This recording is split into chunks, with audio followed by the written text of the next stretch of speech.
दोस्तों, स्वागत है आपका हमारे चैनल में। आज हम आपके लिए लेके आए हैं अर्थशास्त्र और रेलवे से जुड़े हुए सामान्य ज्ञान के महत्वपूर्ण प्रश्न, और इनमें से काफी सारे प्रश्न पिछले कंपटीशन एग्जाम में पूछे जा चुके हैं। तो चलिए वीडियो को शुरू करते हैं पहले प्रश्न से। पहला प्रश्न है, विश्व में सर्वाधिक तेज गति से रेलगाड़ी चलाने का श्रेय किस देश को प्राप्त है? तो इसका आंसर होगा ऑप्शन ए, जापान। विश्व में सर्वाधिक तेज गति से रेलगाड़ी चलाने का श्रेय जापान देश को प्राप्त है, और ये वाला प्रश्न आरआरबी के एग्जाम में पूछा जा चुका है। अगला प्रश्न, पैलेस ऑन व्हील्स की तर्ज पर नई रेलगाड़ी डेक्कन ओडिसी किस राज्य में चलती है? डेक्कन ओडिसी, जिसे दक्कन ओडिसी भी कहते हैं। इसका आंसर होगा option C, Maharashtra. Palace on wheels की तर्ज पर नई रेलगाड़ी डेक्कन ओडिसी जो है वह महाराष्ट्र राज्य में चलती है। दक्कन ओडिसी भारतीय रेलवे के महाराष्ट्र मार्ग पर पर्यटन को बढ़ावा देने के लिए पैलेस ऑन व्हील्स के मॉडल पर आधारित एक विशेष लग्जरी ट्रेन है, और यह ट्रेन जो है वह महाराष्ट्र सरकार और रेल मंत्रालय भारत सरकार का एक उपक्रम है। और दोस्तों, ये वाला प्रश्न एसएससी के एग्जाम में पूछा जा चुका है। अगला प्रश्न, किस बंदरगाह पर कोयले के लदान हेतु यंत्रीकृत सुविधाएं उपलब्ध कराई जा रही है? तो इसका आंसर होगा ऑप्शन बी, पारादीप बंदरगाह। पारादीप बंदरगाह जो है वहां पर कोयले के लदान हेतु यंत्रीकृत सुविधाएं उपलब्ध कराई जा रही है। पारादीप बंदरगाह जो है वह भारत के ओडिशा राज्य के जगतसिंहपुर जिले में बंगाल की खाड़ी पर स्थित एक प्राकृतिक बंदरगाह है। और ये वाला प्रश्न Maharashtra public police service commission के एग्जाम में पूछा जा चुका है। अगला प्रश्न, एयर इंडिया इंटरनेशनल लिमिटेड का सार्वजनिक क्षेत्र निगम के रूप में राष्ट्रीयकरण हुआ था? तो इसका आंसर होगा ऑप्शन सी, 1 अगस्त 1953 को।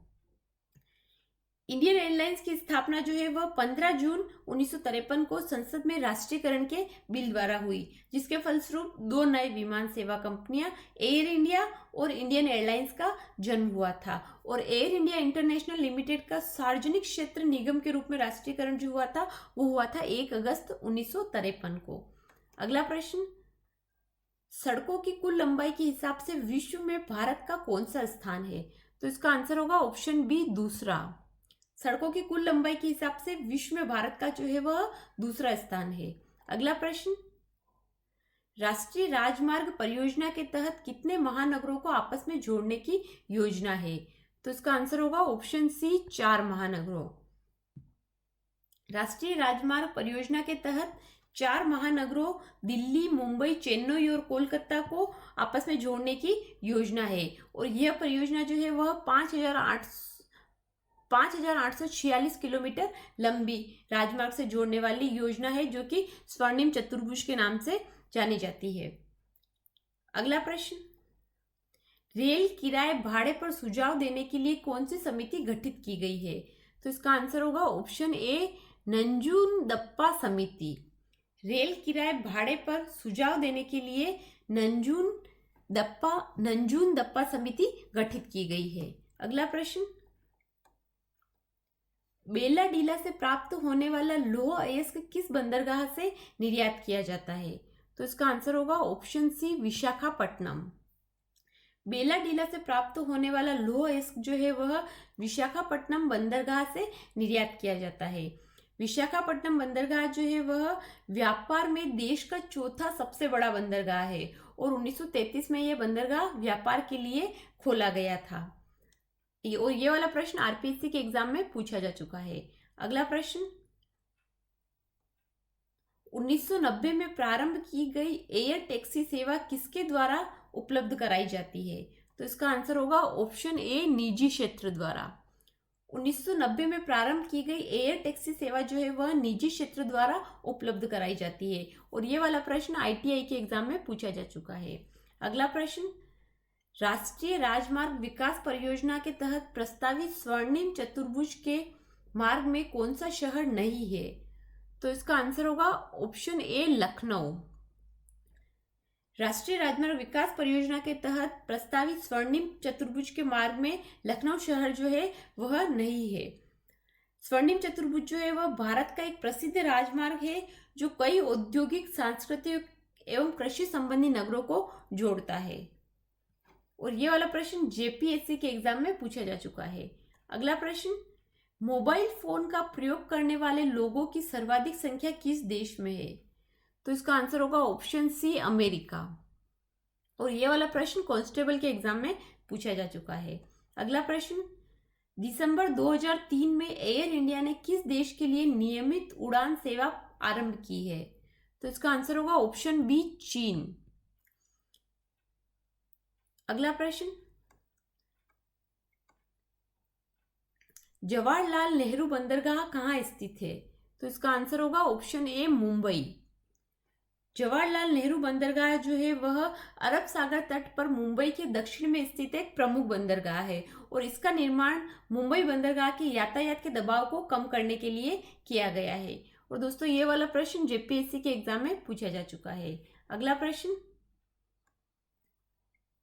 वह मोबाइल नेटवर्क कौन सा है जो जीएसएम टेक्नोलॉजी पर आधारित नहीं है? तो इसका आंसर होगा option D, Reliance. Reliance mobile network जो है वह जीएसएम टेक्नोलॉजी पर आधारित नहीं है और जीएसएम एक मोबाइल कम्युनिकेशन मॉडेम है। और ये वाला प्रश्न कांस्टेबल के एग्जाम में पूछा जा चुका है। अगला प्रश्न, रासायनिक उत्पादों के आयात निर्यात हेतु भारत का प्रथम रसायन बंदरगाह कहाँ स्थापित किया जा रहा है? तो इसका आंसर होगा ऑप्शन सी, दाहेज। रासायनिक उत्पादों के आयात निर्यात हेतु भारत का प्रथम रसायन बंदरगाह जो है वह दाहेज में स्थापित किया जा रहा है और दाहेज जो है वह गुजरात में स्थित है और यह भारत का निजी क्षेत्र का पहला बंदरगाह है। और यह वाला प्रश्न बीएड के एग्जाम में पूछा जा चुका है। अगला प्रश्न, राष्ट्रीय राजमार्ग विकास परियोजना के तहत कितने राज्यों की राजधानियों को जोड़ा जाना है? तो इसका आंसर होगा ऑप्शन बी, 16।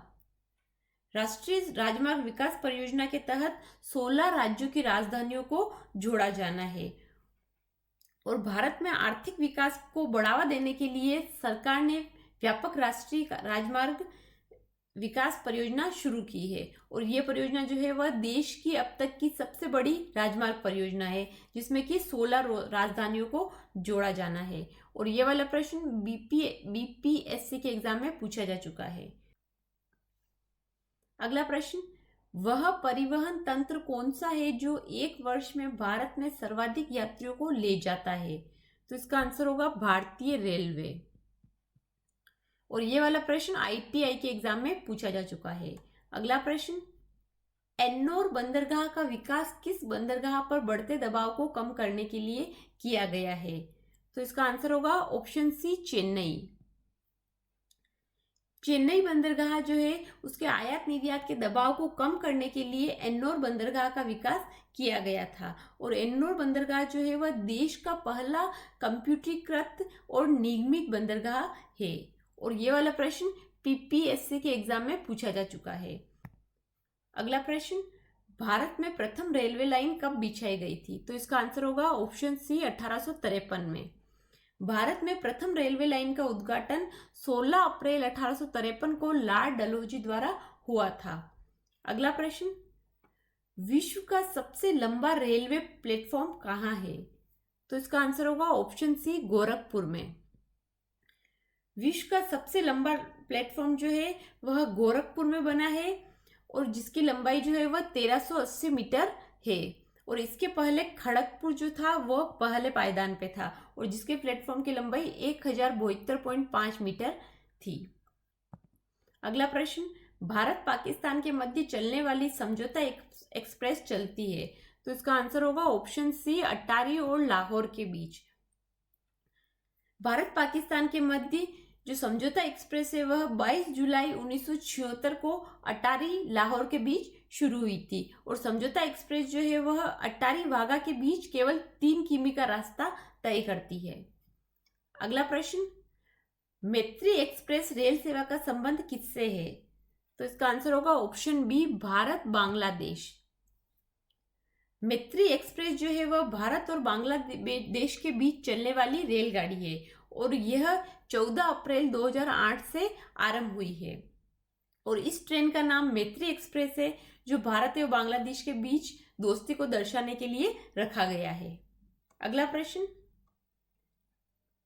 निम्नलिखित राज्यों में से रेल सेवा से वंचित राज्य है। तो इसका आंसर होगा ऑप्शन बी सिक्किम।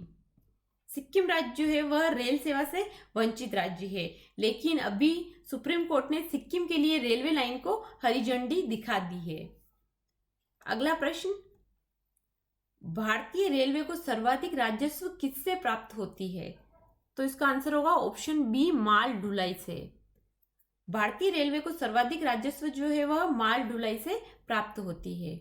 अगला प्रश्न, विश्व में भारतीय रेलवे नेटवर्क की स्थिति है।